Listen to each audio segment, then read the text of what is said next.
Salud, amigos, tripulantes de nuestra querida, contaminada y única nave espacial.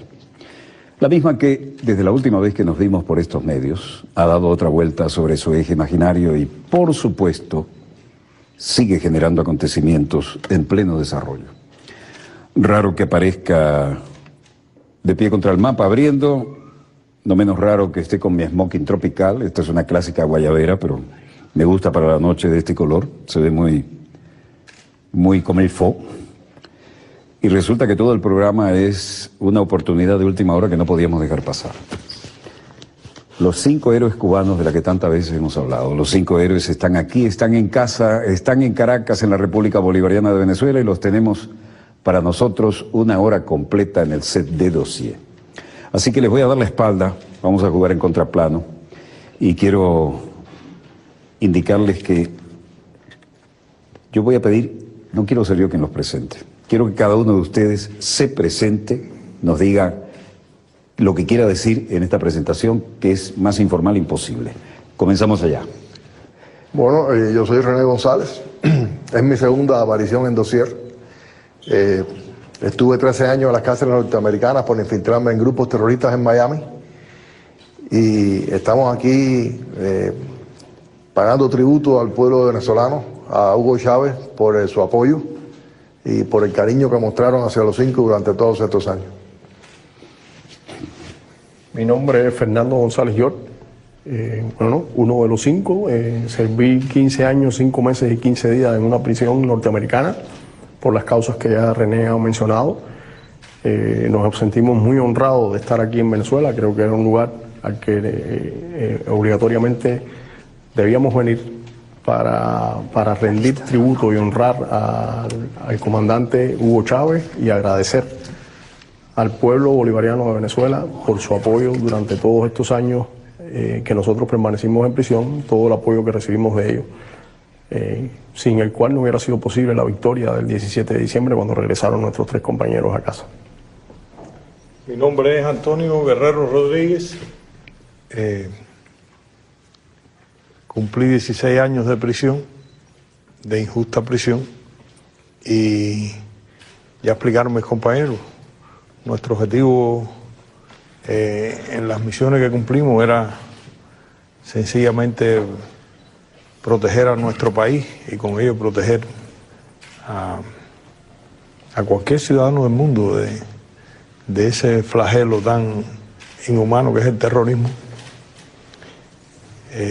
Finalmente se logró nuestra libertad el pasado 17 de diciembre del 2014, y estamos aquí en la patria de Bolívar y de Chávez para agradecerle a este pueblo, para agradecerle a estos hermanos todo el apoyo que nos brindaron, y para sentirnos aquí en la gran patria hermana de Venezuela. Y ha sido un día maravilloso hoy en este comienzo de nuestro recorrido, de nuestra visita. Bueno, mi nombre es Ramón Laboñino Salazar. Nosotros, junto a mis hermanos Antonio y Gerardo, cumplimos 16 años al final de una injusta sentencia debido a la lucha antiterrorista que nosotros 5 realizábamos. Ya mis hermanos René y Fernando ya habían cumplido completamente la atroz condena también que contra ellos se impuso. La lucha nuestra es bien conocida aquí, y gracias al pueblo, al esfuerzo del gobierno bolivariano, del comandante Chávez, que siempre tuvo la oportunidad, ¿no?, grande por defender a los 5, por defender nuestra causa. Y a él teníamos que rendir homenaje. Hoy cumplimos 2 sueños enormes, que uno era sueños históricos, diría yo. El primero era, como decía José Martí, antes de quitarnos el polvo del camino, venir y rendirle homenaje al gran libertador de América, a Bolívar, y así lo hicimos. Y cumplimos una deuda histórica con Chávez, porque uno de nuestros sueños principales era también darle un abrazo a Chávez.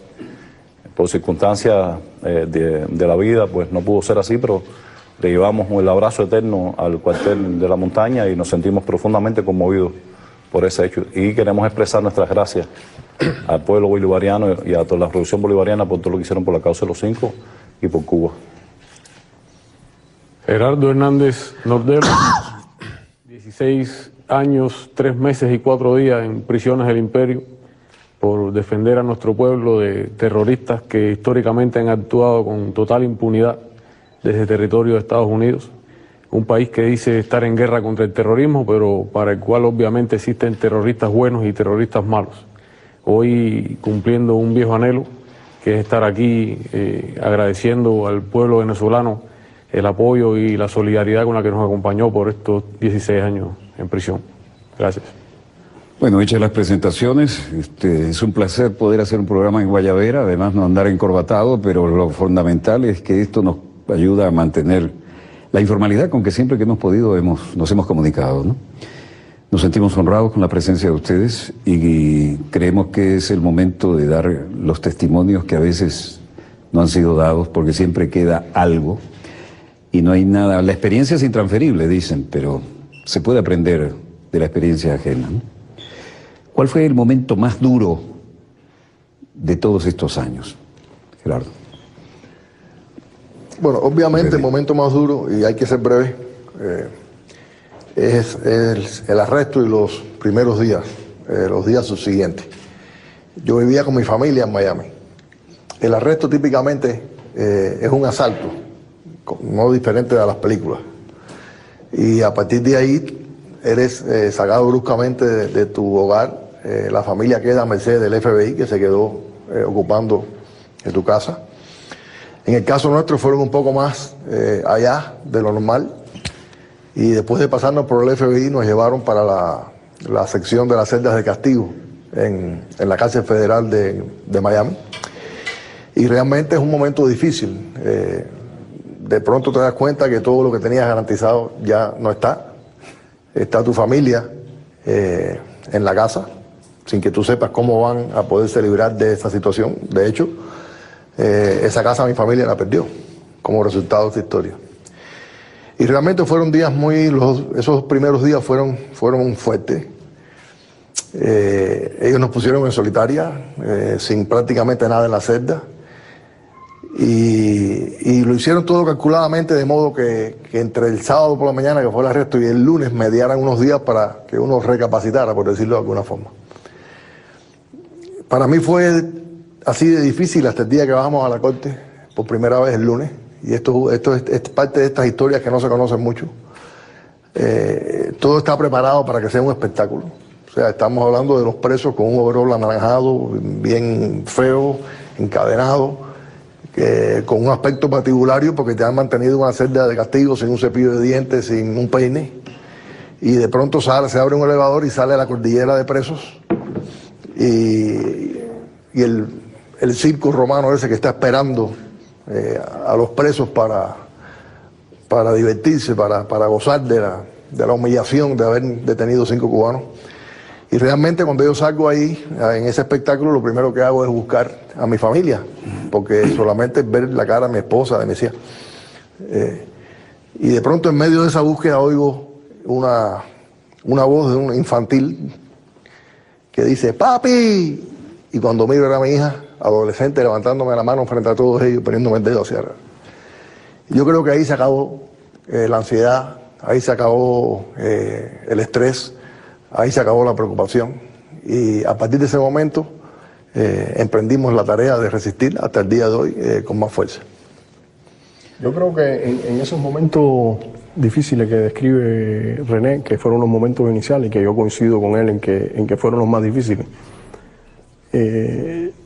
yo creo que Venezuela, que hasta ese momento era un país del cual no se hablaba mucho, jugó un papel fundamental, porque a nosotros se nos arresta en septiembre del año 98 y apenas unos 3 meses después en momentos en que nosotros nos mantenían en las condiciones en que René ha descrito, de aislamiento, no teníamos noticias, no leíamos periódicos, no sabían lo que estaba pasando, no ya en el mundo, ni siquiera en el propio Miami. Y de una manera muy casual, muy informal, por comentarios que escuchamos, nos llegó muy escuetamente la noticia de que Hugo Chávez había ganado las elecciones en Venezuela. Y fue, como ha descrito René también en otras ocasiones, un rayito de luz en aquella oscuridad, metafóricamente hablando, ¿no?, en que nos encontrábamos, ¿no?, en momentos difíciles. Esa noticia jugó un papel muy esperanzador para nosotros. Por supuesto, ninguno de nosotros tenía idea en lo que se convertiría Hugo Chávez en el futuro, pero instintivamente reconocíamos una victoria popular en esa elección. Y bueno, tampoco podíamos imaginar lo que sucedería con posterioridad a la victoria de Chávez, todos los triunfos de la izquierda en América Latina. No teníamos la capacidad de visualizar eso, ¿no? Pero aquel momento inicial, con una noticia muy escueta, un comentario que escuchamos, supimos que había ganado Chávez, y fue un momento de mucha esperanza en aquellas circunstancias para nosotros. Yo quería mencionar eso porque coincido en la descripción que hace René de aquellos momentos iniciales como los más difíciles, y veo ese papel, ¿no?, de Venezuela y de la revolución bolivariana que se iniciaba entonces. Yo quiero hacer un comentario, porque ahí sucedió un milagro en aquellos días, ¿no?, a mí en lo personal, y un poco que nos vino a traer, aparte de lo que René describe, que empezamos aquella resistencia, a resistir aquellas condiciones que vivíamos incluso en una...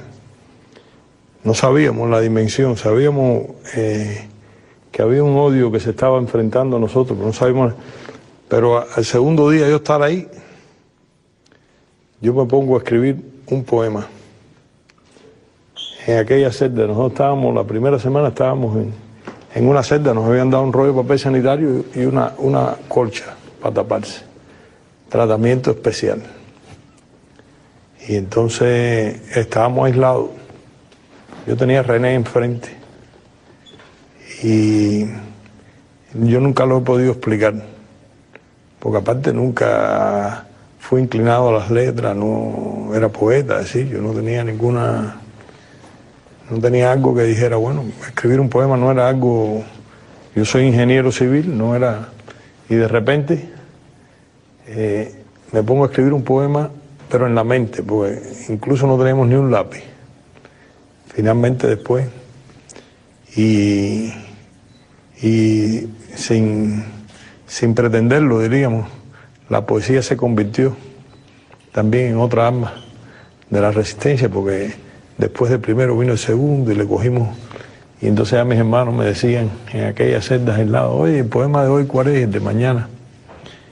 Y creo que hubo momentos difíciles, pero siempre hubo una manera de nosotros enfrentarlo, vencerlo y mantener la actitud que era la única posible de mantener, no era tampoco nada.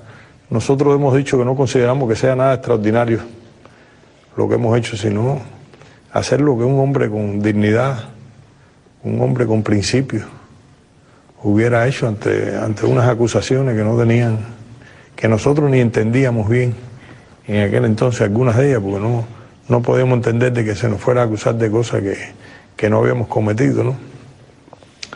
Pero ahí vencimos esa etapa, ese golpe inicial de que ese momento. Los demás ya fueron más fáciles.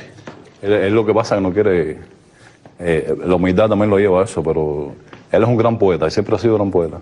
Lo que pasa es que cuando uno cae preso, mira, el ser humano no conoce sus potencialidades hasta que no se pone en situaciones de extrema... una situación extrema, ¿no? La realidad es que cuando uno está... que cae preso, y en las circunstancias que uno cae, de pronto te quitan todo, te quedas sin... vaya, todo, absolutamente todo. Y te meten en una celda que no tienes apenas una cocha para dormir. Ahí es cuando tú empiezas un recorrido a tu interior, ¿no? y cada cual saca o lo mejor de uno para superarse. Entonces siempre tuvo un poeta escondido y siempre tuvo esa inclinación. Yo también escribí un poco de poema, pero a mí lo que me agrada porque es un poco cómico, ¿no? Nosotros salíamos a compartir juntos y le empezamos a criticar sus poesías y le empezamos a dar ánimo para que escribiera más. Y ahí en ese proceso se fundó mucho más la amistad nuestra, la fidelidad. Yo pienso yo sí quería señalar un detalle, porque ahora que estamos aquí vamos a hacerlo bastante coloquial, ¿no?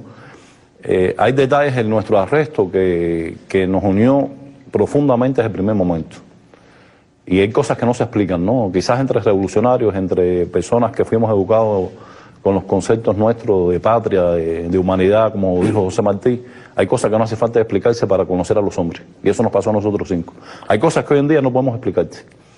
Y nosotros, cuando sucedió el arresto, vimos que 5 estábamos claros que estábamos firmes en nuestras posiciones, que nunca íbamos a quebrantar, que nunca íbamos a doblegarnos, que preferiríamos morir en la prisión antes de arrodillarnos de ninguna manera, de ninguna forma. Y yo quiero destacarlo aquí porque, bueno, siempre forma parte de nuestro, yo diría, de nuestro orgullo de los 5, ¿no? Que me acuerdo que al principio que al preso, Gerardo tuvo una actitud muy encomiable que nosotros siempre hemos analizado entre nosotros. Y en aquella situación difícil que cayeron otros compañeros que incluso tenían familia y cosas parecidas, Gerardo tuvo la postura incluso de echarse la culpa del resto de las personas, ¿no? Entonces, eso te demostraba la calidad humana con la que estábamos rodeados. Éramos hermanos de lucha, éramos compañeros que en estas circunstancias especiales nos unimos, pero eso te demuestra también que estabas ante personas que aún siendo hermanos nuestros, se crecían en esas circunstancias, ¿no? Y nosotros no podíamos menos que estar a la misma altura siempre, ¿no? Y en eso nos conmovió mucho, por supuesto, la imagen. En ese proceso uno va mucho a la historia patria, va a Hugo Chávez cuando salió presidente, va a Fidel, va a Martí, y eso forma parte yo pienso, esencial en nuestra resistencia, ¿no? Y yo quiero brevemente, y quizás voy a hacer un salto un poco brusco, pero no quiero dejarlo señalar porque sé que aquí vamos a empezar a hablar y con nosotros con los cuales empezamos a hablar no terminamos. Y entonces quiero aprovechar esta oportunidad también para brindarle nuestro apoyo al pueblo bolivariano que está pasando por un momento tan difícil y tan complejo, en la cual la amenaza imperial una vez apunta sus lanzas sobre el pueblo de Bolívar. Y con la cosa loca de poner a Venezuela como una amenaza a la seguridad nacional de Estados Unidos, lo cual obviamente es totalmente falso. Así que nuevamente nuestro apoyo, nuestra solidaridad. Nosotros somos soldados de la patria de Bolívar, también de la patria grande, y aquí estamos para servir a Venezuela y para honrarla. Así que aquí quería decir. Tuvimos muchos momentos difíciles en prisión, y justo ahora en libertad es que hablamos de eso, porque en su momento no queríamos preocupar a nuestros familiares, ni queríamos preocupar a las muchísimas personas que en Cuba se ocupaban de nosotros, ¿no? Y se preocupaban por nosotros. Pero tuvimos experiencias como, por ejemplo, estar hablando con alguien y 10 minutos después verlo salir muerto, apuñalado, o ver personas que se quitaron la vida. Son experiencias que para nosotros no eran para nada común y fueron bien duras. Ahora coincido con mis compañeros que los momentos más difíciles estuvieron relacionados con aquellos primeros meses en el Hueco, el famoso Hueco que era... Aclaremos qué es el Hueco, ¿no? Sí, porque además de cárceles de máxima seguridad, hay graduaciones que son mucho peores que el concepto ese, ¿no? Exacto, sí. En realidad muchas personas escuchan del Hueco y piensan que es un hueco. No, es como los presos llaman a una sección que hay en las prisiones, que el nombre oficial es Unidad de Alojamiento Especial, o SHU, Special Housing Unit, y son celdas de castigo. Claro, las condiciones dependen del tipo de prisión que sea. Hay prisiones nuevas en las que estructuralmente hay un poco de mejores condiciones. Hay prisiones muy viejas como Lompoc en California, que las celdas son bien estrechas, con salideros, con humedad, porque no existe aire, etc. Allí a nosotros, después que nos arrestaron y después que quisieron comprarnos y después que quisieron que traicionáramos a nuestro país, a nuestra revolución, porque ese era el plan. El plan no era tenernos en prisión tanto tiempo resistiendo, el plan era que nosotros traicionáramos a Cuba y utilizarnos como utilizan a todos los traidores, ¿no? Después que nos negamos, pues nos pusieron ahí 17 meses en esas celdas de castigo, los primeros 6 meses en condiciones de aislamiento solitario, y al coincidir que eran, bueno, obviamente una experiencia nueva para nosotros, bastante traumática por así decirlo, pues fueron meses muy duros. 3 de nosotros teníamos identidades falsas, y entonces obviamente no podíamos escribirle a nadie, ni podíamos llamar por teléfono a nadie, ni recibir llamadas, ni recibir cartas, ¿no? Porque en realidad no teníamos la familia, no pertenecíamos al país al que decíamos pertenecer. Entonces fueron meses muy duros.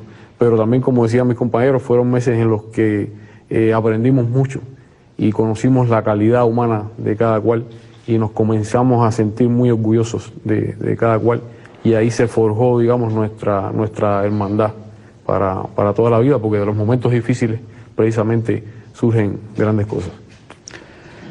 Debe haber una forma de hacer una síntesis que escapa a mi capacidad en este momento. La suma de experiencias, la experiencia es intransferible, obviamente, ¿no? Pero lo que llama la atención es que en esta misión en la que ustedes van allá a insertarse para tratar de evitar la ola, esto es lo que la gente no tiene muy claro, la ola de atentados terroristas que se estaban suscitando en La Habana, por poner un ejemplo sencillo, ¿no? ¿Hasta qué punto esta misión tuvo resultado en eso? Yo no le doy la palabra a nadie, la toma quien quiera. Bueno, yo creo que tuvo resultado, pero primero quiero referirme al término que usted utilizó, porque fue un término que fue discutido durante el juicio, y usted decía una ola de atentados, que es realmente lo que sucedió. Y una cosa que se debatía es que, bueno, la ironía de que en Estados Unidos puede suceder un acto terrorista que es criticable y que no debe suceder en ninguna parte. Eso lo transmiten las emisoras norteamericanas, todo el mundo lo conoce. Sin embargo, en Cuba se estaban sucediendo esos actos terroristas y el mundo no lo conocía. Pero además, no solo que el mundo no lo conocía, sino que las mismas autoridades del Buró Federal de Investigaciones en sus testimonios, en los juicios, en el juicio nuestro, y los fiscales no consideraban eso como una ola de atentados terroristas. Yo no sé cómo los consideraban como hechos aislados, no querían darle esa terminología, y por eso a mí me es un país que vive de la famosísima capacidad de manejo del turismo y del altísimo nivel de satisfacción de la mayoría de los que han visitado Cuba en plan turístico. De pronto se encuentra que en un hotel de primera categoría están estallando bombas, o que muere un turista italiano, como fue el caso, ¿no? O que de repente, como si fuera un rally deportivo, los Cessna Push-Pull que salen de Miami sobrevuelan ese hermoso malecón que me recuerda tanto la Rambla de Montevideo, y resulta que empiezan a tirar panfletos subversivos. Eso no se lo, para decirlo en términos coloquiales también, no se lo cala, porque eso es como calarse en una bayoneta, no se lo cala a ningún país. Ahora, el caso aquí es muy interesante, porque entre ustedes hay pilotos instructores, tienen diferentes especialidades. Tenemos gente que ha nacido en Chicago. ¿Cómo es eso? Bueno, tú decías una cosa interesante, Walter. Yo nací en Chicago. Mi padre era pelotero, fue a jugar pelota a Estados Unidos. Tengo ascendencia materna norteamericana, se encontraron los viejos en Estados Unidos y bueno, nací en Chicago, Antonio nació en Miami. Pero me hiciste recordar una cosa, cuando el juicio de nosotros está por contar. El juicio no se ha contado, no se conoce el juicio de los 5. Se conoce el caso de los 5, pero no se conoce el juicio. El juicio lo estamos contando, yo hice un diario, estoy tratando de hallar el tiempo para terminar de editarlo. Toda la patria grande nos está viendo, y además voy a dar testimonios aleatorios. Por ejemplo, tengo correos de la Universidad de Osaka, en Japón, por decir algo. Tenemos emisoras retransmitiéndonos, aunque sea el audio, en California, así que es el momento de... Pero yo quería referirme al punto de viraje en el juicio. Sí, sí. Porque cuando nosotros empezamos el juicio éramos los espías de Castro. Y claro, habíamos establecido ciertas relaciones con lo que se llaman los marshals, los alguaciles que nos cuidaban, nos custodiaban. Y había una relación personal de respeto, pero siempre distante, porque éramos espías que le estábamos haciendo daño a Estados Unidos. Cuando empieza el juicio, los primeros síntomas de resquebrajamiento de esta imagen creada por la Fiscalía empiezan a aparecer cuando no aparece ninguna evidencia de espionaje. Todos estos oficiales son exmilitares, saben lo que es espionaje, saben lo que es secreto, y empiezan a participar en las sesiones de juicio y se dan cuenta de que está terminando el año 2000 y no aparece ninguna evidencia de espionaje. Y yo recuerdo que estamos regresando para el receso de fin de año y ellos vienen diciendo, oye, pero esto es lo que hay en el juicio. Y nosotros nos reíamos con ellos, decíamos, bueno, entretente ahí que no va a haber más nada. Pero cuando empieza a ventilarse el caso del derribo de los hermanos Rescate, los fiscales se oponen virulentamente a que se presenten videos de esas violaciones a las que tú hacías referencia.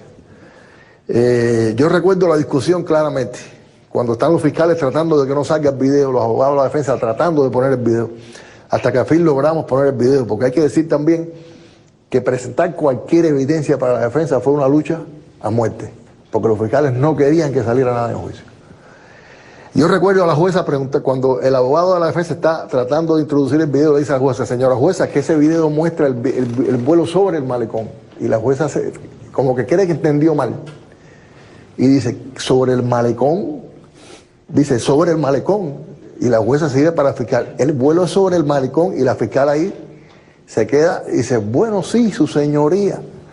La cara de la jueza se transformó. Y a partir de ese momento los fiscales empezaron a perder el juicio completamente y lo perdieron. Es que es insólito, yo alcancé ese video y es un vuelo rasante a menos de 100 metros sobre el malecón. Cuando nosotros salimos de la corte en un avión de otro país y además lanzando panfletos. Cuando salimos de la corte ese día, los alguaciles ya eran otras personas. Y nos iban diciendo, pero ¿cómo es posible que Cuba haya aguantado tanto? O sea, usando sus palabras, ¿cómo es posible que Cuba se la haya calado tanto? Y que haya tenido la paciencia de permitir que esa gente violaran el espacio de ellos de esa manera y lo haya dejado irse. O sea que esa fue la tónica del juicio nuestro, que repito, está por conocerse y aquí no vamos a tener tiempo que se conozca, pero por ahí, para decirlo en una frase de cubana, van los tiros de juicio. Todo el juicio fue más o menos un conflicto como este que acabo de contar. Y realmente fueron casi 7 meses de juicio. Es interesante. 7 meses de casi juicio. 7 meses. Casi 7 meses. Pero es interesante porque eso te demuestra también el nivel de manipulación mediática, ¿no? Porque no se conoce, o sea, cuando ellos se dieron cuenta, es muy interesante porque al principio del juicio van varias cadenas de televisión y de radio a cubrir el juicio. Pero cuando empieza la evidencia y a mostrarse la evidencia de la defensa, que lo que nosotros mostramos en el juicio es que bombas que querían poner en un hotel en La Habana, un atentado al comandante, un barco lleno de explosivos que se evitó que explotara. Iba a ser otro escudo, una cosa así. Por eso tú hiciste una pregunta que un poco que no te voy a responder. Esos son varios actos que más o menos tratamos de evitar, ¿no? En general en el grupo. No sé, cuando las personas, la prensa norteamericana, la media grande, porque al principio aparecieron 2 o 3 medios grandes, no puedo mencionarte exactamente cuáles, pero aparecieron. Cuando se dieron cuenta que era una cosa que era totalmente adversa a los medios norteamericanos, o sea, están demostrando que son antiterroristas, que lo que vinieron a Estados Unidos es a evitar que pusieran bombas en nuestra patria y a la vez evitar que pusieran bombas en Estados Unidos, porque cuando tú evitas que pongan una bomba en un avión, tú estás salvando la vida de todos los ciudadanos que están dentro de esos aviones. Y ahí puede haber ciudadanos americanos, chinos, japoneses, indios, puede haber de todo tipo de ciudadanos. Entonces, cuando ellos se dan cuenta que el juicio están abismalmente a favor nuestro, se desaparece la prensa. En la prensa norteamericana, excepto en Miami, solamente se reportaba poquito. Y la prensa incluso empieza a rebotar que no, que los espías cubanos habían virado juicio en contra de los que estaban en banquillos los acusados. Pasaron a ser terroristas, que era lo correcto. Porque mira, el juicio de nosotros duró casi 7 meses. Yo te puedo asegurar aquí, por mis hermanos te lo puedo asegurar. Nosotros fue el periodo que más disfrutamos, a pesar del cansancio, porque te levantan a la casa a las 2 de la mañana y tienes que estar encadenado y pasas hambre y pasas frío y es terrible, porque en un juicio te ponen en situaciones que de verdad tú quieres, vaya, lo hacen para que la gente no quiera ir ni a juicio, porque te la ponen difícil. Pero fue tanta la fuerza que tuvimos en demostrarle ahí mismo en su terreno de combate, ¿no? Porque nosotros fuimos al terreno de combate y nosotros dijimos, bueno, ellos quieren pelear por la justicia norteamericana, vamos a luchar con la justicia norteamericana a enseñar nuestra verdad. Y era bonito ver que nosotros pudimos, y eso que el 80% de la evidencia no la podemos utilizar. Pero la poca evidencia que pudimos utilizar era todo atentados y bombas y los generales, incluso había generales y gente de alto rango norteamericano que decía, aquí no hay espionaje, esto no existe, aquí no hay bomba, aquí esta gente lo que están haciendo es protegiendo a su país. Eso nos dio una fortaleza tremenda. Y para que me den la idea, y no quiero ser tan extenso, Pero en los marchas a la final nos invitaron a tomar café. Antes de la sentencia, ellos estaban convencidos que nosotros íbamos a ser declarados no culpables. Convencidos, y son gente profesional, yo estoy hablando de gente. Y que han visto cantidad de juicios. Y ellos se sorprendieron tremendamente cuando vieron que nos declararon culpables. Yo pienso que la pregunta que usted hacía, fíjate, yo creo que el juicio, lógicamente la actividad para detener el terrorismo no es de 5 personas. ¿Tú sabes? Es de un país que no ha contado con la contribución del país donde se origina eso. Y entonces tiene que recurrir a hombres que no son 5, que son más de 5, son gente que voluntariamente hacen la actividad como la que hicimos nosotros. Pero el juicio, a mi modo de ver, fue un factor esencial para frenar esa actividad, porque nosotros pudimos denunciar, pero además, después del juicio, salió un documento. Nosotros perdimos juicio después de haberlo ganado en la sala. Eso lo explica la René, lo explican los documentos, lo explican, como decíamos nosotros, lean los papeles de la Corte y usted se va a dar cuenta. Pero en el año 2003, no, en el año 2005, nosotros recibimos la respuesta de la apelación directa, que era un panel que ya no era de Miami, eran 3 jueces. Y ya no era de Miami. No era de Miami. Nosotros apelamos, importante. Nosotros apelamos, usted tiene derecho, ¿cómo lograron acaba eso? el juicio, usted tiene derecho a apelar a el nivel superior, que era la Corte de Apelaciones de Atlanta. Y esos jueces, la Corte decide que sean 3 jueces, se crea un panel. Y se pasaron años, nosotros nos sancionaron en diciembre del 2001 y ellos dieron la respuesta en agosto del 2005. Sí. Hubo audiencias orales, bueno, 3 jueces se pasaron 4 años trabajando y escribieron 93 páginas y declararon un punto, que la sede de juicio, que el juicio había que hacerlo de nuevo, porque Miami no era un lugar donde podíamos tener un juicio justo, y eso está en la ley. Pero ahí hay una cosa. Cuando Bush Jr. llega a la presidencia, se roban las elecciones en la Florida, ¿verdad? Correcto. Impedía a la propia policía que los negros, los ancianos, todos aquellos que tenían un sentido obligatorio de votar por alguien menos malo, porque si no, la categoría de vida social se iba al diablo, la policía no los dejaba ir a votar. Sí. Eso lo dijimos acá. De Miami se puede hablar aquí extensamente, sí, porque Miami, eso es más que evidente. Pero lo importante que yo quería señalar de la lucha, de lo que significó esto, que hay una página en ese dictamen de esos 3 jueces en la que mencionan con nombre y apellido los grupos terroristas. Los jueces mencionan los grupos terroristas Alfa 66, Omega 7. Alfa 66, es decir, que una corte estadounidense. ¿Y Hermanos al Rescate no aparece ahí? Sí, como no, claro. Reconoce. La Fundación Nacional. Queda reconocido. La Fundación Nacional. Es muy difícil pedirle a una persona que esté interesada en el caso que vaya a Miami o a un lugar en Estados Unidos y pida las más de 50.000 páginas del caso, documentos del FBI, documentos de varias fuentes, y se lo estudie. Es muy difícil pedirle a alguien. Por eso muchas personas tienen una noción del caso, pero no conocen los detalles. Ahora, si usted me lo permite, ¿cómo no?, en aras de aportar a esta respuesta de cuán exitoso fue nuestro trabajo y si logramos impedir algún acto terrorista, a mí me gustaría mencionar el título de 2 libros de personas, de autores que hicieron precisamente eso. Adelante. Fueron a Estados Unidos, revisaron las 50.000 páginas de récords del caso, se las estudiaron, entrevistaron personas de ambos lados, especialistas en Cuba, víctimas en Cuba, terroristas en la Florida. Un libro se llama Los últimos soldados de la Guerra Fría y fue escrito por el brasilero Fernando Moraes. Y es una recopilación muy extensa, escrito además, parece una novela, no lo es, y vienen ejemplos concretos ahí de qué tipo de actividades hacíamos. El otro libro, lamentablemente existe solo en inglés por ahora, pero tengo entendido que se va a publicar en español, y fue escrito por el canadiense profesor de periodismo Steven Kimber, y la traducción del título al español sería Lo que yace a través del agua, la verdadera historia de los 5 cubanos. Fue publicado en Canadá. Ambos libros, sin que se pusieran de acuerdo, tienen la misma información, digamos, porque es tomado de los documentos originales. Cada cual lo hizo a su forma y varían en algunas cosas, ¿no? Pero ambos libros son excelentes y vienen ejemplos concretos de qué investigábamos nosotros, contra qué terroristas trabajábamos, qué logramos, qué no pudimos lograr, etcétera. Porque los terroristas están ahí. Eso es algo que también la gente no se explica, ¿no? Posada Carriles está allí todavía, vestido de angelito.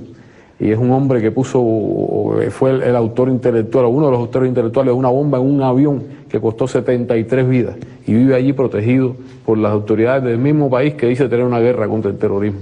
Y José Basurto está allí todavía, disfrazado de pacifista. Basurto estaba en el Cessna que se salvó. Exacto. Porque cuando vio cómo estaba la cosa, metió gas. Eso está, la grabación. Y se arrancó para Miami. La grabación existe. Cuando él llama primero le dice, no, sigan, que eso es una bengala.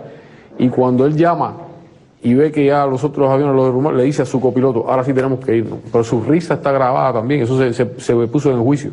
Y el abogado mío le decía, usted estaba llevando a esos muchachos a la muerte, ¿de qué usted se reía? Y él dice, no, porque estaba nervioso. Entonces, la versión que le dan los medios corporativos de prensa... Eran dos Cessna Pushball. Exacto. Él cuando ve que la cosa viene en serio, exacto, pone rumbo a Miami y todo gas. Entonces, la versión que le dan los medios y corporativos... deja al otro atrás. Así exactamente fue. La versión que dan los medios corporativos de prensa es que no, eran unos pobres angelitos que estaban rescatando balseros.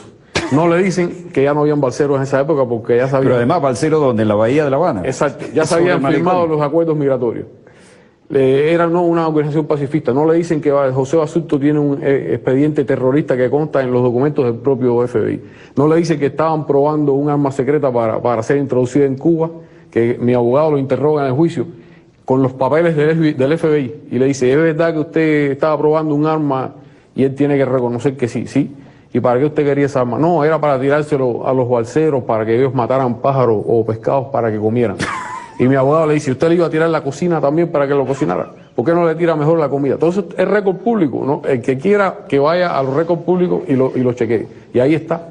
Lo que pasa es que ellos apuestan porque una mentira repetida 100 veces llega a convertirse en verdad. Entonces siguen diciendo que esas avionetas que eran pacifistas, que pobrecitos que estaban rescatando balseros y que es así, apuestan al desconocimiento de las personas. Pero todo el que esté escuchando este programa y quiera saber si estamos diciendo la verdad o no, vaya a los papeles originales del caso, que son papeles del FBI, y que vea si es verdad que Basurto, que dice ser pacifista, estaba probando un arma o no.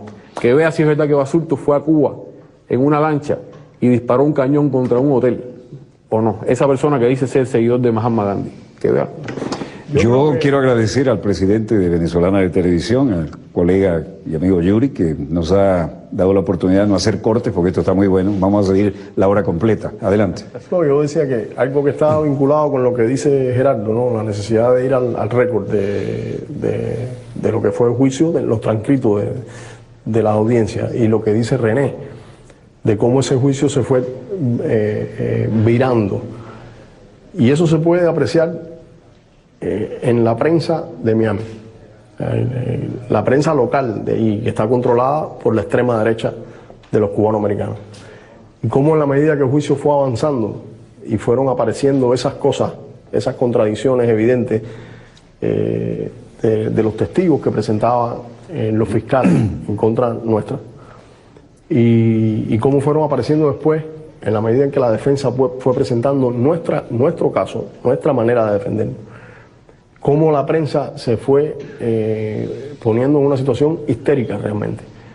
Es que el juicio se le da vuelta totalmente. Esto era la tormenta perfecta para demostrar, mire lo que está haciendo Cuba aquí. Y de pronto los argumentos se vuelven 180 grados. El titular de Miami Herald decía, espías de Castro ponen al exilio en el banquillo de los acusados. Así mismo decía. Nosotros debemos acusarnos dentro de porque se formó como una paranoia en la prensa. Sí, nosotros lo seguimos. Y después descubrimos con el tiempo, al final, que había hasta periodistas pagados por el gobierno de Estados Unidos para que inflaran más el odio hacia nosotros en la prensa de Estados Unidos, porque el juicio se estaba perdiendo. O sea, en la sala el juicio se estaba perdiendo. E incluso uno de los artículos llega a decir que nosotros teníamos poder de convencimiento porque habíamos sido entrenados con alucinógenos en Cuba. En serio, de esto no es.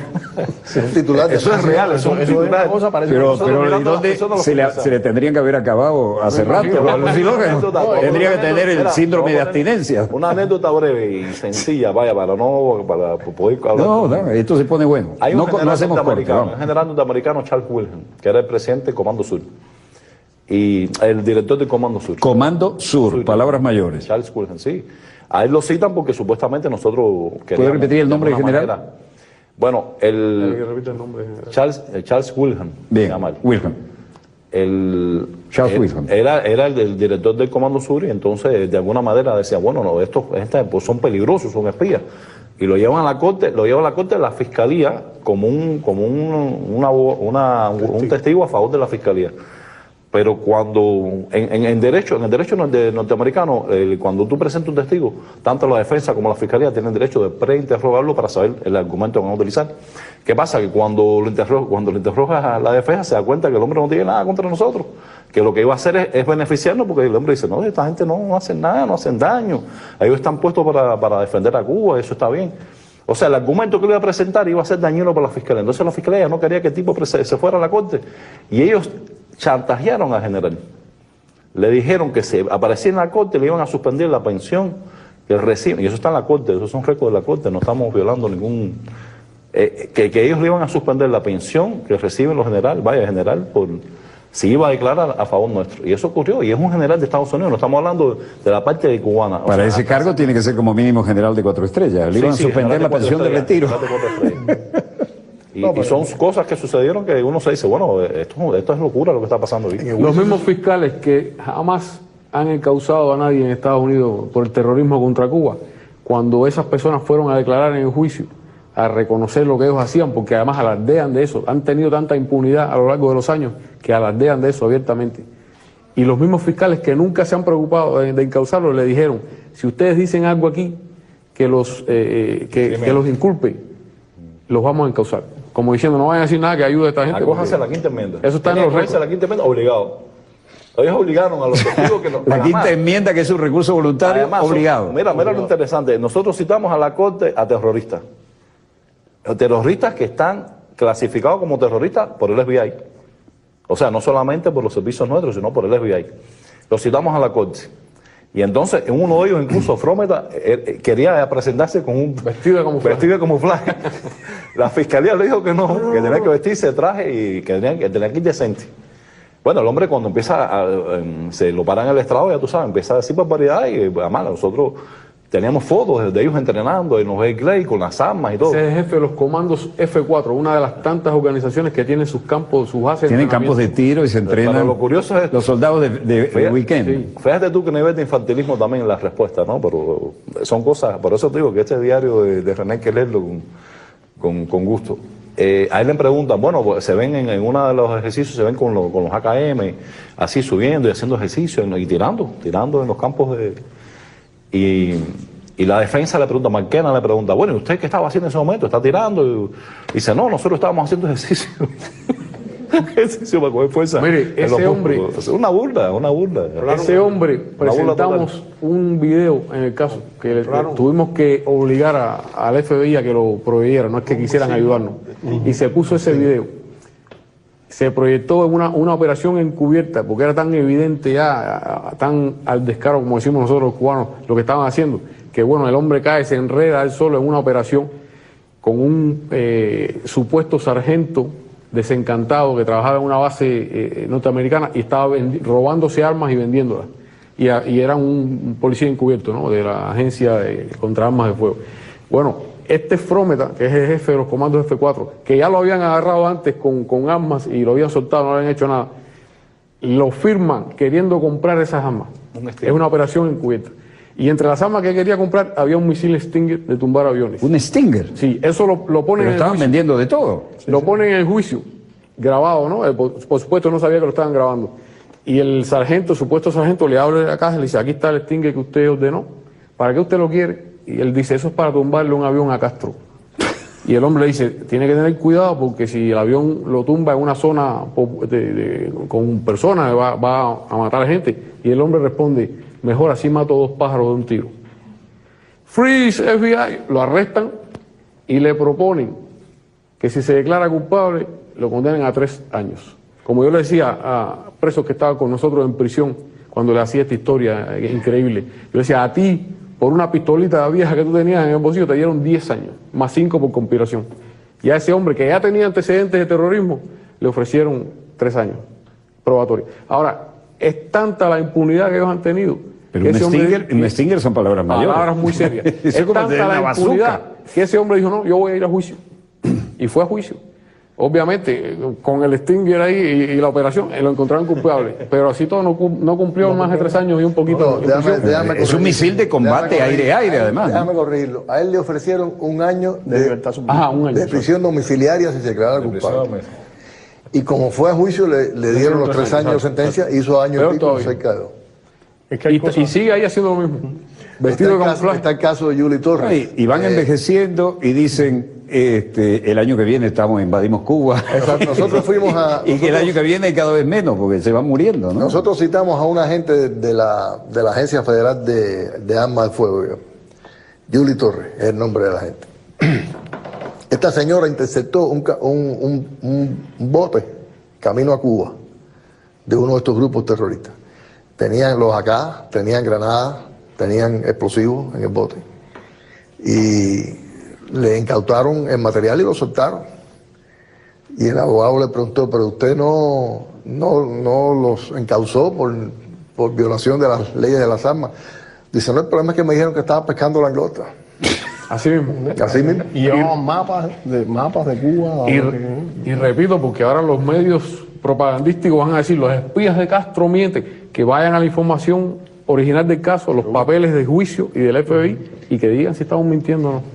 Y Ahí está todo. Y hay cosas que, aunque no son parte del récord, o sea, de los testimonios recogidos en el juicio, están relacionados. Y es que con posterioridad al juicio nuestro sale a relucir que el expediente que el FBI mantenía sobre Posada Carriles fue destruido. O sea, el FBI destruye el expediente de Posada Carriles. Y cualquiera se puede imaginar que en un país que está inmerso en una guerra contra el terrorismo en ese momento, la aprobación de destruir un expediente de una persona con ese historial no puede ser de un funcionario de un buró.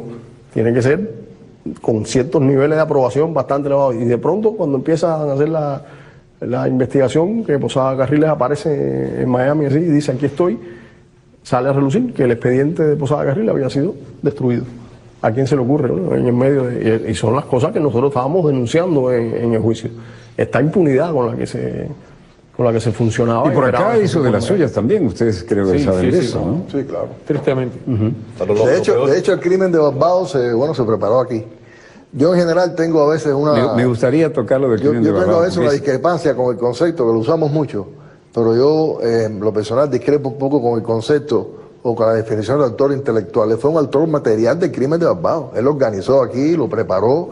El único que no hizo él fue poner la bomba personalmente. Para mí, autor intelectual de Moncada fue Martí, por sus ideas. Pero este delincuente, que además aquí fue acogido por los gobiernos de la Cuarta República y fue un torturador, y hay venezolanos todavía que andan por las calles de Venezuela que fueron víctimas de este hombre, fue autor material de ese crimen. Lo organizó desde una oficina que tenía aquí y envió a estos 2 individuos a poner la bomba y... Aquí andaban como sobreprotegidos, ¿no?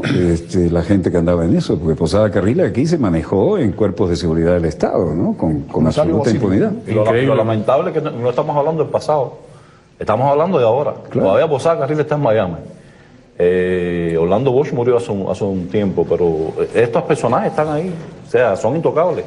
Como son intocables muchos incluso de los terroristas y incluso de gente que tienen cuentas incluso con nuestros pueblos que van y se asilan en Estados Unidos y no les pasa nada. O sea, la justicia para tocarlos ahí es difícil. Cuando tú ves una extradición por un crimen de esto, como por ejemplo en Argentina, los que acabaron con el pueblo argentino, con los desaparecidos, con las madres, tú sabes, es difícil. Entonces, eso es la complejidad, ¿no? Es lo difícil de entender esa política del gobierno de Estados Unidos, que por un lado quiere luchar contra el terrorismo, pero por el otro lado, en su territorio, tiene terroristas en su propia lista del FBI, declararon su propia lista que son terroristas. En un tiempo, Orlando Bosch fue declarado el terrorista más peligroso del hemisferio occidental, no por la inteligencia cubana, por ellos mismos. Y ese hombre estaba ahí, y no pasó nada, y es la impunidad lo que lleva a estos hechos. Por eso hombres como nosotros harán falta siempre, ¿no? Porque mientras existe esta política de que tú sabes, de diferencias, de doble rasero. De doble rasero, tenemos que sentarnos claramente, a hablar claro y todos estos puntos dejarlos de una vez por todas atrás. Yo quiero rendir tributo también a las mujeres que hay detrás de estos hombres, ¿no? Claro. Pero mire... esas son las verdaderas heroínas. Yo creo que ustedes tendrán algo que decir y a mí me emociona decir esto. Yo te puedo hacer un cuento de la mía. Por favor. Porque nosotros reivindicamos muchísimo el papel de la mujer en Venezuela, ¿no? Y queremos ese testimonio. Yo, como se sabe, caímos presos en septiembre del 98. Y el juicio comenzaba en noviembre del 2000. Y aparentemente ellos habían guardado como moneda de cambio la posibilidad de chantajearme a costa de la permanencia de mi esposa en Estados Unidos. Ella tenía la residencia norteamericana, vivía ahí con mis 2 hijas. Por suerte, en agosto del 2000, mi hija mayor estaba de vacaciones en Cuba. Y la Fiscalía me propone, ya como un último recurso, un acuerdo para que yo cooperara, no fuera a juicio. Y al final del acuerdo, como que me dejan entrever que si yo no coopero, pueden deportar a mi esposa. Obviamente yo no firmé ningún acuerdo, eso fue en agosto. Recuerdo que el día 13, mi cumpleaños, era domingo, ella fue a verme, conversamos. Y le dije, mira, me propusieron este acuerdo, está implícito, la amenaza de deportación está implícita en él, prepárate porque con esta gente cualquier cosa. Efectivamente, el 16 de agosto la detienen a ella. Y bueno, eso fue un golpe duro. Realmente, ese día yo la llamaba todas las mañanas, imagínense la ansiedad, localizándola, no aparecía. Al final mi abuela, que vivía en Sarasota y estaba a cargo de mi hija pequeña, que en ese tiempo tenía 2 años, es la que me dice que mi esposa está presa. Y ellos tienen la ocurrencia, vamos a decirlo así, de llevármela por la tarde para que yo la vea. Le ponen un overol de estos anaranjados, pero se buscaron, parece uno con el que pintaban alguna pared, todo manchado. Y la llevan a un lugar donde ellos ponen al gran jurado a recibir testimonio y la sientan ahí y me hacen entrar a mí a ese lugar. Cuando yo entro a ese lugar busco y la veo ahí, ella se levanta y viene para mí con aquel uniforme que estaba, hay que decirlo, estaba horrible. Y a mí la indignación de pronto se me convirtió en una reacción inmediata. Cuando ella se acerca a mí, lo que se me ocurre es cogerla de la mano y darle una vuelta y decirle qué bien te queda el anaranjado, delante de toda aquella gente. Ahí conversamos 10 minutos, se la llevaron a ella para la cárcel de Fort Lauderdale, donde la tuvieron 3 meses antes de deportarla en condiciones infrahumanas. Pero la historia que quiero contar tiene que ver con que mi abogado al otro día va a verla. Mi abogado va con un cubano que había sido policía, que era su investigador, un tipo decente, indignado. Me decía, yo nunca he hecho esto a nadie cuando era policía, jamás, esto no se hace. En fin, van a ver a mi esposa. Y regresa, y bueno, mi abogado se reúne obviamente conmigo. Yo me siento y mi abogado me dice, óigame compadre, su mujer es una mujer. Dígole, ¿qué pasó? Dice, me dice que si tú no chivateaste antes, que ahora menos. Dígole, esa es mi mujer. Me dice, no, tú eres su marido. Mira, la verdad es que mira, las verdaderas, si hay heroínas en este caso, son ellas. Y lo hemos hecho, creo que nosotros realmente somos personas que hemos cumplido con nuestro deber. Y nosotros una vez nos plantearon esta tarea y nosotros, a sabiendas de las consecuencias, a sabiendas de los riesgos que podíamos incluso de dar la vida en este tipo de actividades, nosotros acatamos eso y lo sabíamos. Y en aquel momento, por razones propias de trabajo, no podíamos decírselo a nadie, incluidas nuestras esposas. Pero era nuestra decisión y nosotros cogíamos los riesgos. O sea, nosotros lo que hicimos fue cumplir con nuestro deber realmente. ¿No? Nosotros no hicimos una cosa extraordinaria y como lo ha dicho Tony, al contrario, fue cumplir con el deber de defender a nuestra patria y lo veníamos a hacer 1000 veces más, hay que hacerlo. Pero en realidad las heroínas son ellas porque ellas no sabían nada de esto. Ellas se enteraron incluso el día que nos arrestaron, porque no sabían ni que estábamos en Estados Unidos, ni que éramos trabajadores, militares del silencio, me gusta decir a mí, o soldados del silencio, y ellas tuvieron, yo diría hidalguía, si cabe la palabra hidalguía, una mujer.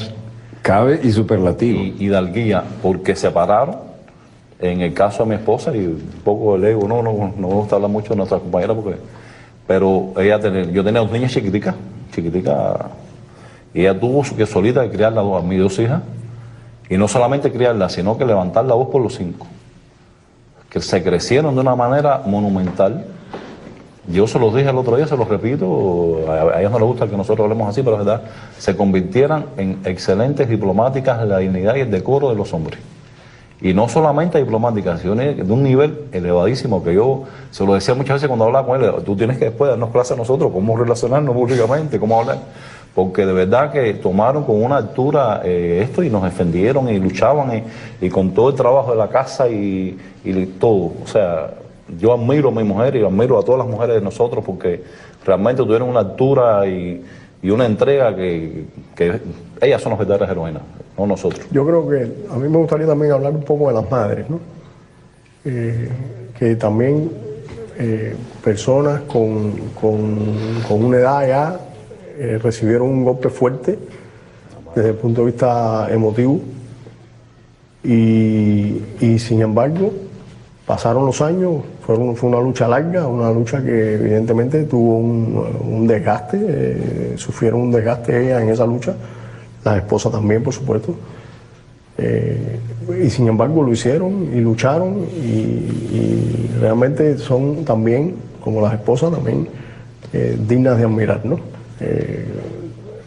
Nosotros, como decía Ramón, íbamos a asumir lo que viniera en la realidad para nosotros, bueno, y a uno lo ponen en una circunstancia difícil y uno busca la manera de adaptarse y vivir y convivir en la prisión, pero uno se pone a pensar que esas compañeras que estaban fuera, estaban supuestamente viviendo en libertad, sin embargo estaban sufriendo más que nosotros que estábamos aquí, y sobre todo, bueno, las esposas, pero las madres también, ¿no?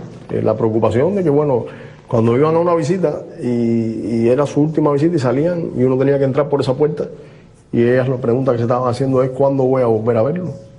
Y para madres que ya van entrando en cierta edad se va haciendo más complejo porque la perspectiva de la vida es un poco diferente, ¿no? Hubo casos de inseminación artificial también. Yo narro una anécdota de mi mamá. Bueno, de mi mamá hay muchas cosas que hablar, como de Magali, como de Irma, como las madres de mis hermanos, independientemente pero esta es una anécdota. A nosotros nos están sentenciando, ya sentenciaron a mis hermanos. Y evidentemente a mí me van a dar la sentencia de cadena perpetua.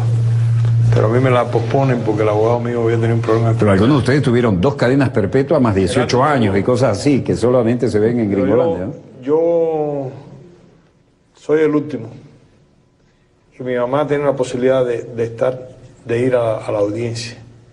Pero el día antes, 1 o 2 días antes, ella va a la visita. Estábamos en el centro de Miami. Y ya yo tengo mi alegato. Mis hermanos habían leído su alegato ya, yo tengo el mío, pero mis hermanos conocen de que el momento es difícil y el estrés es también a veces traicionero, ¿no? Y como esas confidencias entre madre e hijo, estamos sentados, la visita era 1 hora que te daban, y estábamos conversando, y ella preocupada, tú tienes ya el alegato listo, porque además siempre ha sido de una cosa, una energía. Y me da a mí por decirle a mi madre, le digo, mami, ¿y si me pongo nervioso? Y tú sabes, las palabras. Y ella me respondió, tú no me vas a hacer eso a mí, ¿no? Entonces, aparentemente la anécdota no tiene hija, pero ella se sentía como que para darme la fuerza de decirme, mira el ejemplo de tus hermanos, además tú no me puedes hacer eso a mí, es decir, tú no puedes hacer eso, tú tienes que crecerte, porque es lo que yo como madre te he enseñado como ejemplo, ¿no? Se trata, como decían los compañeros, de esposas, madres, hermanas, hijas, que fueron nuestro sostén y nuestra inspiración, pero además no podemos hacer este reconocimiento a la mujer si no mencionamos que, con el permiso de compañeros valiosos que tuvimos a lo largo de estos años de lucha, la voz cantante en el movimiento de solidaridad con los 5 la llevaron las mujeres. Sí. No mencionamos nombre aquí para no meternos en problemas, pero todo el mundo tiene en mente cuántas valiosas compañeras en diferentes lugares del mundo incluyendo se echaron en los, incluyendo Venezuela, se echaron en los hombros la lucha por la libertad de los 5 y movieron masas. Ellas con esa capacidad organizativa que tienen, ese espíritu de lucha que tienen, que dieron el ejemplo a muchos hombres. Bueno, se nos terminó el tiempo, señor coordinador. Lamento decirles que... ¿No habíamos acabado de empezar? Se fue nada. Un minuto para cerrar. ¿Quién quiere decir algo más? Bueno, primero que todo, nuestro abrazo al pueblo venezolano, al compañero presidente Maduro, que nos ha manifestado su apoyo y su solidaridad en muchísimas oportunidades, y a quien tuvimos el privilegio y el honor de conocer el pasado 1 de mayo.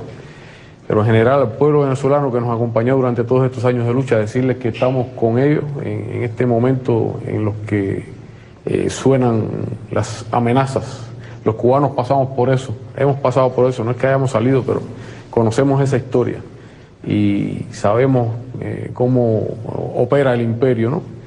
Pero también sabemos que cuando un pueblo cierra filas y se une y resiste, pues no hay amenazas ni hay agresiones que pueda con ellos. Queremos que sepan nuestros hermanos venezolanos que estamos junto a ellos y que los 5 le manifestamos su apoyo y les agradecemos su solidaridad durante nuestros años de lucha y le agradecemos también esta acogida que hemos tenido estos días aquí. Bueno, yo quiero aprovechar el minuto que queda para decirles que quiero entregarles algo que es el fruto de muchos años de periodismo. Esto se llama 76 domingos en nuestra querida, contaminada y única nave espacial. Fue el libro más vendido en la Feria Internacional del Libro en Caracas, lo cual me enorgullece. Todos dicen que... ¿No era José Martí el que decía que todo hombre debe plantar un árbol, tener un hijo y escribir un libro? Bueno, ahí va mi sentimiento martiano y tendré el orgullo de dedicárselos personalmente. No me lo propuse, pero fue el más vendido de la feria y como yo doné todos los derechos, porque eso es lo que uno debe hacer con las obras de este calibre, porque es la editorial El Perro y la Rana que creó el comandante Chávez, ¿no? Muchas gracias. De Martí vimos hoy desde el cuartel de la montaña. Sabemos que estuvieron allí, tenemos el video. Por donde él entró a Caracas en aquellos tiempos. Y estábamos ahí en el cuartel de la montaña hoy y recordábamos a Martí, porque Martí dijo una vez, honrar, honra. Sí, señor. Y estábamos honrando ahí al eterno comandante Hugo Chávez, que por siempre nos apoyó y por siempre va a estar en los corazones de nosotros, en las batallas que vamos a dar, como está en el pueblo venezolano. Y Venezuela tiene en nosotros hombres y soldados para defenderla y para honrarla, igual que nosotros defendemos y honramos a Cuba, así que cuenten siempre con nosotros. Muchas gracias. Así será. Muchas gracias. Y como bien citaba el compañero, en esa época llegar a Caracas era subir por la montaña con suerte en lomo de mula, ¿no? Y como bien dijo, sin quitarse el polvo del calzado, fue preguntar dónde estaba el lugar para rendirle tributo a Bolívar. A usted, por supuesto, gracias por la invitación. No, honradísimos. Quisiera tener más tiempo, teníamos la imagen de ustedes en el cuartel de la montaña, pero he preferido este testimonio que es irrepetible. Y en cualquier caso, el equipo amigos, ¿cómo quedó eso? ¡Bien! ¿Cómo? ¡Muy bien! Disponga usted de las cámaras, señor director. René González, es mi segunda aparición en Dossier. Estuve 13 años en las cárceles norteamericanas por infiltrarme en grupos terroristas en Miami y estamos aquí pagando tributo al pueblo venezolano, a Hugo Chávez por su apoyo y por el cariño que mostraron hacia los 5 durante todos estos años. Mi nombre es Fernando González York, uno de los 5. Serví 15 años, 5 meses y 15 días en una prisión norteamericana por las causas que ya René ha mencionado.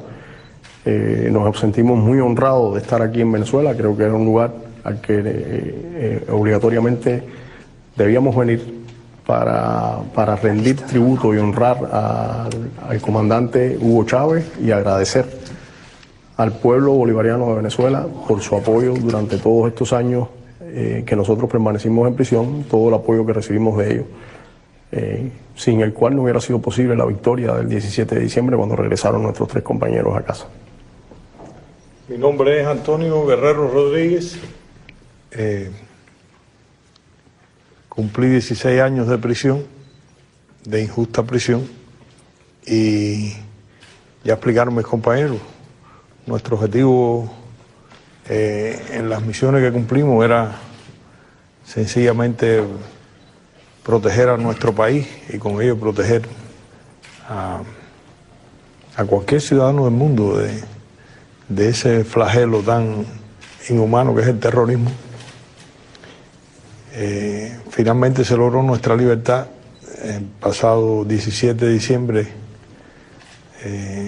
del 2014 y estamos aquí en la patria de Bolívar y de Chávez para agradecerle a este pueblo, para agradecerle a estos hermanos todo el apoyo que nos brindaron y para sentirnos aquí en la gran patria hermana de Venezuela.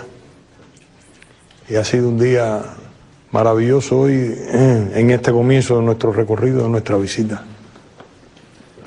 Bueno, mi nombre es Ramón Laboñino Salazar. Nosotros, junto a mis hermanos Antonio y Gerardo, cumplimos 16 años al final de una injusta sentencia debido a la lucha antiterrorista que nosotros 5 realizábamos. Ya mis hermanos René y Fernando ya habían cumplido completamente la atroz condena también que contra ellos se impuso. La lucha nuestra es bien conocida aquí y gracias al pueblo, al esfuerzo del gobierno bolivariano, del comandante Chávez, que siempre tuvo la oportunidad, ¿no?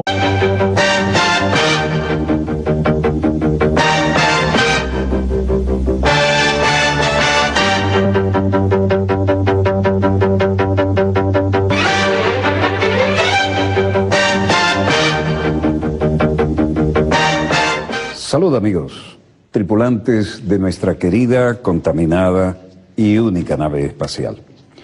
La misma que, desde la última vez que nos vimos por estos medios, ha dado otra vuelta sobre su eje imaginario y, por supuesto, sigue generando acontecimientos en pleno desarrollo. Raro que aparezca de pie contra el mapa abriendo, no menos raro que esté con mi smoking tropical. Esta es una clásica guayabera, pero me gusta para la noche de este color, se ve muy comme il faut. Y resulta que todo el programa es una oportunidad de última hora que no podíamos dejar pasar. Los 5 héroes cubanos de la que tantas veces hemos hablado, los 5 héroes están aquí, están en casa, están en Caracas, en la República Bolivariana de Venezuela, y los tenemos para nosotros 1 hora completa en el set de dossier. Así que les voy a dar la espalda, vamos a jugar en contraplano, y quiero indicarles que yo voy a pedir, no quiero ser yo quien los presente, quiero que cada uno de ustedes se presente, nos diga lo que quiera decir en esta presentación, que es más informal imposible. Comenzamos allá. Bueno, yo soy... Nos hemos comunicado, ¿no? Nos sentimos honrados con la presencia de ustedes y creemos que es el momento de dar los testimonios que a veces no han sido dados, porque siempre queda algo y no hay nada. La experiencia es intransferible, dicen, pero se puede aprender de la experiencia ajena, ¿no? ¿Cuál fue el momento más duro de todos estos años, Gerardo? Bueno, obviamente el momento más duro, y hay que ser breve, es el arresto y los primeros días, los días subsiguientes. Yo vivía con mi familia en Miami. El arresto típicamente es un asalto, no diferente de las películas. Y a partir de ahí eres sacado bruscamente de tu hogar. La familia queda a merced del FBI, que se quedó ocupando en tu casa. En el caso nuestro fueron un poco más allá de lo normal, y después de pasarnos por el FBI nos llevaron para la sección de las celdas de castigo, en la cárcel federal de Miami. Y realmente es un momento difícil. De pronto te das cuenta que todo lo que tenías garantizado ya no está. Está tu familia en la casa, sin que tú sepas cómo van a poderse librar de esa situación. De hecho, esa casa mi familia la perdió como resultado de esta historia. Y realmente fueron días esos primeros... Grande por defender a los 5, por defender nuestra causa.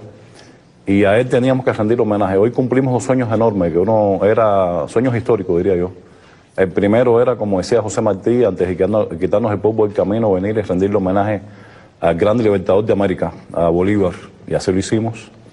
Y cumplimos una deuda histórica con Chávez, porque uno de nuestros sueños principales era también darle un abrazo a Chávez. Por circunstancias de la vida, pues no pudo ser así, pero le llevamos el abrazo eterno al cuartel de la montaña y nos sentimos profundamente conmovidos por ese hecho. Y queremos expresar nuestras gracias al pueblo bolivariano y a toda la revolución bolivariana por todo lo que hicieron por la causa de los 5 y por Cuba. Gerardo Hernández Nordelo, 16 años, 3 meses y 4 días en prisiones del Imperio por defender a nuestro pueblo de terroristas que históricamente han actuado con total impunidad desde territorio de Estados Unidos.